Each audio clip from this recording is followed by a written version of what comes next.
We would like to call on Lee Vargas, President of the Association of Filipino Teachers of America, to deliver her welcome speech.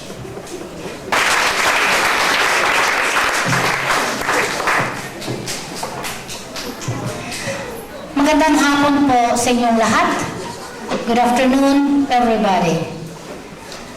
Ladies and gentlemen, special guests, friends, members of AFTA, members of PAC, it is with great pride that I welcome you all to the 5th season of the Paaralan sa Konsulado. For 5 Saturdays, members of the Association of the Filipino Teachers of America religiously taught our Filipino-American children the important things that public schools, private schools, different kinds of educational institutions in America could not teach our children. So it is that gap, that hollow gap in our children's minds and hearts that we would like to fill in. We taught them to the best of our abilities, culture, traditions, values, arts and crafts, history, our language, native games, and of course, beautiful words that don't appear in the dictionary. Those magic words that your children will learn to use as they grow up and become good citizens of America. I would like to acknowledge also the presence of Consul Millicent Paredes, Mr. Gavino Abaya Jr., whose grandson is one of our students. And of course, I would like to especially mention the President of PAC, President of PAC Parents Auxiliary Council, Mr. Ramon Francisco. Chief Ross, who really worked so hard in planning and preparing and calling on all the members to join and share their talents to teach our children. Ms. Chitros, please stand up.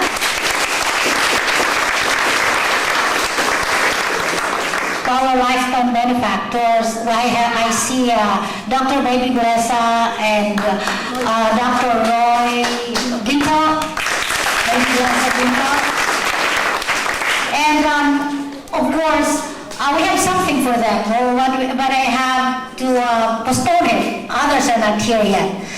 But please remember that our children tried very hard to learn what we are teaching them. You will hear one of the girls in their beautiful accent speak Filipino. And of course, no matter how hard they try, in 5 Saturdays, they couldn't really do what we, all of us here, have learned in a lifetime. So please bear with us, enjoy. Maraming salamat po.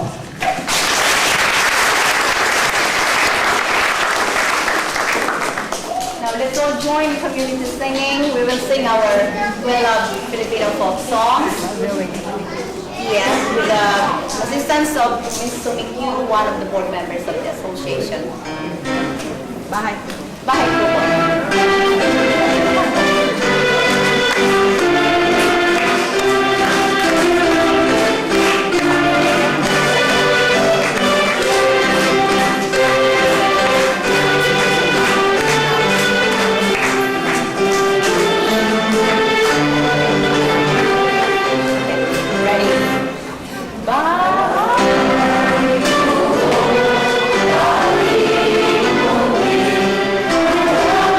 Oh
sa inyong lahat.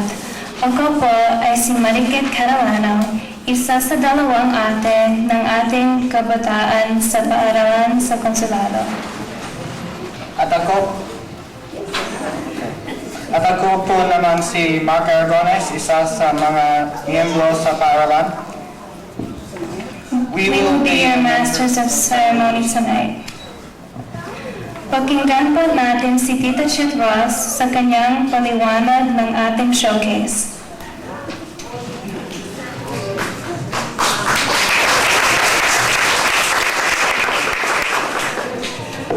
Magandang gabi po sa kanilang lahat. For the culminating activities of Paaralan sa Konsulado of the past 4 years, the participants have explored the colorful tapestry of Philippine culture, celebrating traditions like the fiesta and bayanihan among others, while enjoying the lilt of Philippine ditties that they sang and the rhythm and grace of our Philippine dances that they danced. They also recited poems to show off their beginning mastery of Filipino and performed plays. Our children's performances for the 5th Paaralan sa Konsulado graduation will reflect our theme, ang kasaysayan ng Pilipinas sa pananaw ng ating kabataan. We will have a historical tableau. The performances will include vignettes to portray 3 periods of Philippine history.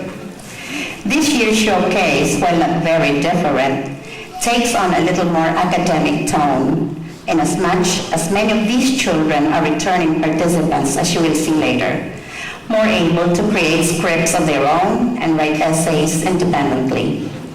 There is a balance of literary and musical numbers. It is old and also new. But I want you to note the 2 essays that will be read by the author participants.